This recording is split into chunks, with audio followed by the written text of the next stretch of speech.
Hi guys, welcome back to our channel RK career point. Friends, ఈ వీడియోలో news పేపర్స్లో వచ్చినటువంటి ముఖ్యమైనటువంటి కరెంట్ అఫైర్స్ అలాగే ఇంపార్టెంట్ జాబ్ అప్డేట్స్ కూడా ఉన్నాయి. వీడియోని ఎక్కడ కూడా స్కిప్ చేయకుండా చివరి వరకు చూడండి. ఎవరైతే current affairs short notes prepare చేసుకుంటుంటారో వారికి మన క్లాస్ అయితే తప్పకుండా యూజ్ అవుతుంది. చివరి వరకు చూడండి, చాలా ఇంపార్టెంట్ కరెంట్ అఫైర్స్ అయితే ఉన్నాయండి. సో లేట్ చేయకుండా వీడియోని అయితే స్టార్ట్ చేసేద్దాము. సో ముందుగా కొన్ని జాబ్ అప్డేట్స్ అయితే ఉన్నాయి, వివరాలు చూద్దాము. జవహర్ నవోదయ విద్యాలయాల్లో టీచర్ పోస్టులు. నవోదయ విద్యాలయ సమితి భోపాల్ ప్రాంతీయ కార్యాలయం నుండి ఒప్పంద ప్రాతిపదికన టీచర్ పోస్టులకు సంబంధించి నోటిఫికేషన్ అయితే రిలీజ్ చేశారండి. ఇందులో ట్రైన్డ్ గ్రాడ్యుయేట్ టీచర్ టీజీటీ 238 పోస్టులు ఉన్నాయి.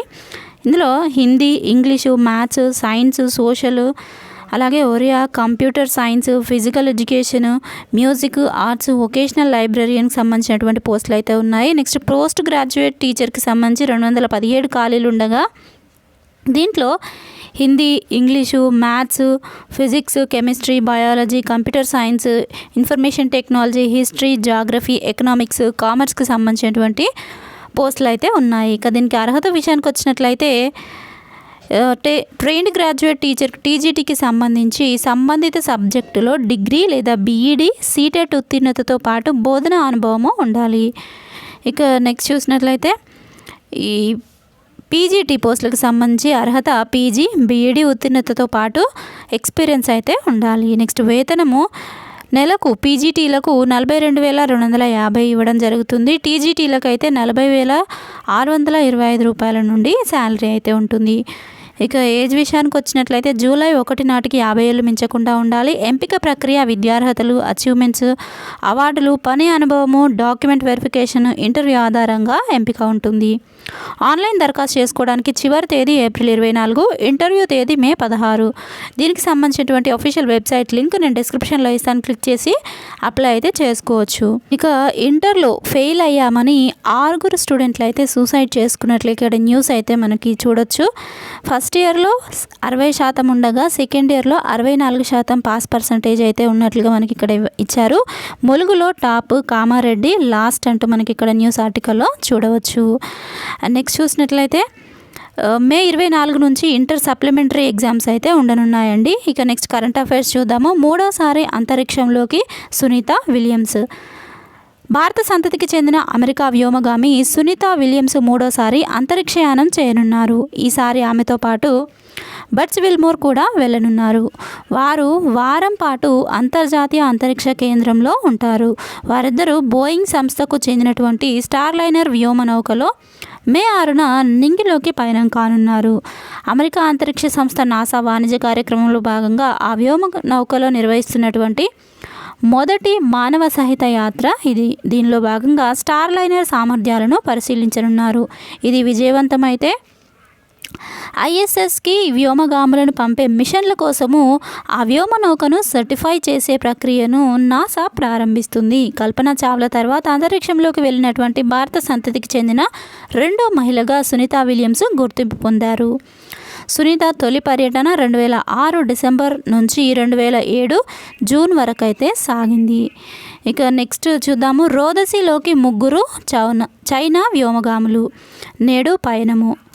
మానవ సహిత జాబిల్లి యాత్ర దిశగా డ్రాగన్ అడుగులు. వివరాలు చూద్దాము. చందమామపైకి 2030 నాటికి మానవులను పంపాలన్న లక్ష్యం దిశగా చైనా అడుగులు వేస్తోంది. ఇందులో భాగంగా భూ దిగువన కక్షలోని తన రోదసీ కేంద్రంలోకి 3 వ్యోమగాములను పంపనుంది. షొంగౌ 18 వ్యోమనౌక ద్వారా గురువారము ఈ యాత్ర చేపట్టనుంది. ఇందుకోసం తుది కసరత్తు చేపడుతోంది. రోదసీలోకి వెళ్లే వ్యోమగాములు గువాంగ్పు, లీ కాంగ్, లీ గువాంగ్స్లను బుధవారము జరిగిన విలేకరుల సమావేశంలో పరిచయం చేసింది. ఇక నెక్స్ట్ చూద్దాము. ఇండోనేషియా నూతన అధ్యక్షుడిగా ప్రబోవో సుబియాంతో. ఇండోనేషియా నూతన అధ్యక్షుడిగా ప్రబోవో సుబియాంతో ఎన్నికైనట్లు ఆ దేశ ఎన్నికల సంఘం బుధవారం లాంఛనంగా ప్రకటించింది. ఆయన ఈ ఏడాది అక్టోబర్లో బాధ్యతలు చేపట్టనున్నారు. సుబియాంతో ప్రస్తుతం ఇండోనేషియా రక్షణ మంత్రిగా ఉన్నారు. వాస్తవానికి అధ్యక్షుడిగా ఆయన ఎన్నికను గత నెల 20నే ఎన్నికల సంఘం ప్రాథమికంగా ప్రకటించింది. అధ్యక్ష ఎన్నికల్లో ఆయనకు 58.6% ఓట్లు వచ్చినట్లు తెలిపింది. ఇక నెక్స్ట్ ప్రపంచ మలేరియా దినోత్సవం అండి. ఈరోజు వివరాలు చూద్దాము. ప్రపంచ మలేరియా దినోత్సవాన్ని ప్రతి ఏటా ఏప్రిల్ 25న జరుపుకుంటారు. దోమల వల్ల వచ్చే ఈ వ్యాధిపై ఈరోజు ప్రజలకు అవగాహన కల్పిస్తారు. ఆడైనాఫిలిస్ దోమ కుట్టినప్పుడు ప్లాస్మోడియం అనే పరాన్నజీవులు మనిషి రక్తంలోకి ప్రవేశించడం ద్వారా మలేరియా సోకుతుంది. దీనివల్ల జ్వరము, చలి, తలనొప్పి, వికారం, వాంతులు, అలసట, పొత్తికడుపు నొప్పి, వేగంగా శ్వాస తీసుకోవడం, దగ్గు మొదలైనవి వస్తాయి. ప్రస్తుతం మలేరియాకు సమర్థవంతమైన చికిత్స అందుబాటులో ఉంది. సమయానికి చికిత్స తీసుకోకపోతే మరణం కూడా సంభవించవచ్చు. ఇక నెక్స్ట్ చూద్దాము.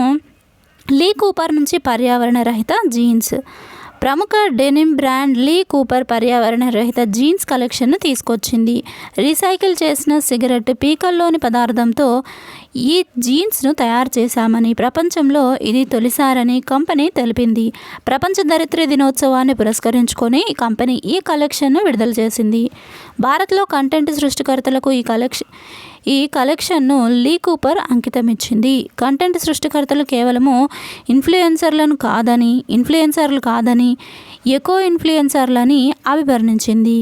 ధానేలోని లీ కూపర్ ప్రత్యేక స్టోర్లో డిజైనర్ కరణ్ కుంద్రా ఈ కలెక్షన్ను విడుదల చేశారు. ఈ కార్యక్రమంలో 60కు పైగా కంటెంట్ సృష్టికర్తలు పాల్గొన్నారు. ఇక నెక్స్ట్ చూద్దాము. స్పోర్ట్స్కి సంబంధించిన కరెంట్ అఫైర్స్. టేబుల్ టెన్నిస్లో భారత్ నంబర్ 1గా శ్రీజ. టేబుల్ టెన్నిస్లో తెలుగు అమ్మాయి ఆకుల శ్రీజ భారత్ నంబర్ 1 క్రీడాకారిణిగా అవతరించింది. మహిళల సింగిల్స్లో స్టార్ క్రీడాకారిణి మనికా బాత్రాను వెనక్కి నెట్టి అగ్రస్థానము దక్కించుకుంది. ఇంపార్టెంట్ అండి, నోట్ చేసుకోండి. ఇంటర్నేషనల్ టేబుల్ టెన్నిస్ ఫెడరేషన్ ర్యాంకింగ్స్లో శ్రీజ కెరీర్ బెస్ట్ ర్యాంక్ సాధించింది. ఒక్క స్థానాన్ని అధిగమించి 38వ ర్యాంకుకు చేరుకుంది. దీంతో మహిళల సింగిల్స్లో భారత్ తరపున టాప్ ర్యాంకు పొందడంతో పాటు దేశంలో నంబర్ 1 ర్యాంకుకు దూసుకెళ్లింది. మరోవైపు మనిక 2 స్థానాలు కోల్పోయిన 30వ స్థానానికి పడిపోయింది. ఈ సీజన్లో శ్రీజ అద్భుత ప్రదర్శన చేస్తోంది. జనవరిలో డబ్ల్యూటీటీ ఫీడర్ కార్పొరస్ క్రిస్టీ గత నెలలో WTT feeder Beirut singles title సాధించింది. కామన్వెల్త్ గేమ్స్ 2022లో శరత్ కమల్తో కలిసి శ్రీజ మిక్స్డ్ డబుల్స్లో గోల్డ్ మెడల్ సాధించిన విషయం తెలిసిందే. ఇంటర్నేషనల్ టేబుల్ టెన్నిస్ ఫెడరేషన్ పురుషుల సింగిల్స్ ర్యాంకింగ్స్లో శరత్ కమల్ భారత్ తరపున టాప్ ర్యాంకు 37వ స్థానంలో కొనసాగుతున్నాడు. ఇక నెక్స్ట్ చూద్దాము. షూటింగ్ వరల్డ్ కప్లో భారత్కు మరొక స్వర్ణము. అజర్బైజాన్లోని బాకుల్లో జరుగుతున్నటువంటి షూటింగ్ వరల్డ్ కప్లో భారత్ మరో స్వర్ణాన్ని తన ఖాతాలో వేసుకుంది. తాజాగా జరిగిన 50 మీటర్ల రైఫిల్ మిక్స్డ్ టీమ్ ఈవెంట్ ఫైనల్లో ఆషీ చౌక్సే, స్వప్నిల్ కుషాల్ జోడు 1612తో ఉక్రెయిన్కు చెందినటువంటి డారియా టైకోవా, సెర్హీ కులిష్ ద్వయాన్ని ఓడించింది. స్వప్నిల్కు ఇది 3వ పథకము. స్వప్నిల్ వ్యక్తిగత పురుషుల టీం ఈవెంట్లో రజత పథకాలు కొల్లగొట్టాడు. మొత్తంగా ఈ వరల్డ్ కప్ను భారత్ 2 పసిడి 3 రజతాలతో సహా 5 పథకాలతో 2వ స్థానంలో ముగించింది. ఇక నెక్స్ట్ చూద్దాము. టీ20 వరల్డ్ కప్ అంబాసిడర్గా బోల్ట్. టీ20 వరల్డ్ కప్నకు స్ప్రింట్ కింగ్ ఉసేన్ బోల్ట్ ప్రచారకర్తగా వ్యవహరించనున్నాడు. ఈ విషయాన్ని ఐసీసీ బుధవారం ప్రకటించింది. జూన్ 1 నుంచే జరిగే పోటీ కప్ను అమెరికా, వెస్టిండీస్ సంయుక్తంగా నిర్వహిస్తున్నాయి. ప్రపంచవ్యాప్తంగా బోల్ట్కున్నటువంటి క్రేజు, టోర్నీ పాపులారిటీకి ఎంతో ఉపయోగపడుతుందని భావిస్తున్నట్లు ఐసీసీ తెలిపింది. ఇక నెక్స్ట్ దీపాంశుకు జావెలిన్ స్వర్ణము. వివరాలు చూద్దాము. ఆసియా అండర్-20 అథ్లెటిక్స్ ఛాంపియన్షిప్స్ తొలి రోజు బుధవారం భారత అథ్లెట్లు సత్తా చాటారు. పురుషుల జావెలిన్ త్రోలో దీపాంశు శర్మ స్వర్ణం గెలుచుకున్నాడు. 70.29 మీటర్ల త్రోతో దీపాంశు విజేతగా నిలిచాడు. రోహన్ 70.03తో రజతం సాధించాడు. పురుషుల 1500 మీటర్ల పరుగులో ప్రియాంశు రజతం గెలుచుకున్నాడు. పురుషుల డిస్కస్ త్రోలో రితిక్ రజతం సొంతం చేసుకున్నాడు. మహిళల 3000 మీటర్ల పరుగులో ప్రాచీ అంకుష్ త్రుటిలో కాంస్యము చేజార్చుకుంది. ఆమె 4వ స్థానంలో నిలిచింది. నెక్స్ట్ చూద్దాము. ఫైనల్లో జ్యోతి జట్టు జాతీయ రికార్డుతో మెరిసినటువంటి ధీరజ్ వివరాలు చూద్దాము. ఆర్చరీ ప్రపంచ కప్లో భారత ఆర్చర్ల దూకుడు కొనసాగుతోంది. విజయవాడ అమ్మాయి జ్యోతి సురేఖ జట్టు కాంపౌండ్ మహిళల విభాగంలో ఫైనల్లో అడుగుపెట్టింది. బుధవారం సెమీస్లో జ్యోతి, అదితి, పర్నీత్ కౌర్ త్రయము 235 నుంచి 230 తేడాతో ఎస్తోనియాపై విజయం సాధించింది. ఈ పోర్లో టాప్ సీడ్ భారత్ 5వ సీడ్ ప్రత్యర్థిపై మెరుగైన ప్రదర్శన చేసింది. తొలి రౌండ్లో 59-60తో వెనుకబడ్డప్పటికీ గొప్పగా పుంజుకున్న భారత అమ్మాయిలు రెండో రౌండ్లో 59-55తో ఓవరాల్గా 3 పాయింట్ల ఆధిక్యము సాధించారు. మూడో రౌండ్లోనూ 60-57తో జోరు ప్రదర్శించారు. చివరి రౌండ్లో 57-58తో నిలిచిన విజయము ఖాయమైంది. అభిషేక్ వర్మ, ప్రథమేష్, ప్రియాన్స్తో కూడిన కాంపౌండ్ పురుషుల జట్టు కూడా తుది పోరుకు అర్హత సాధించింది. సెమీస్లో 4వ సీడ్ భారత్ 235-233తో టాప్ సీడ్ దక్షిణ కొరియాను కంగు తినిపించింది. శనివారము కాంపౌండ్ టీం ఫైనల్లో భారత మహిళల జట్టు ఇటలీతో, పురుషుల జట్టు నెదర్లాండ్స్తో తలపడతాయి. మరోవైపు రికర్వ్ వ్యక్తిగత విభాగం క్వాలిఫైయర్స్లో మరో తెలుగు ఆర్చర్ బొమ్మదేవర ధీరజ్ అదరగొట్టాడు. 693 పాయింట్లతో జాతీయ రికార్డును తిరగరాశాడు. 3వ సీడ్ సాధించాడు. తరుణ్ దీప్ 7వ స్థానంలో నిలిచాడు. పురుషుల జట్టు 2వ స్థానాన్ని దక్కించుకుంది.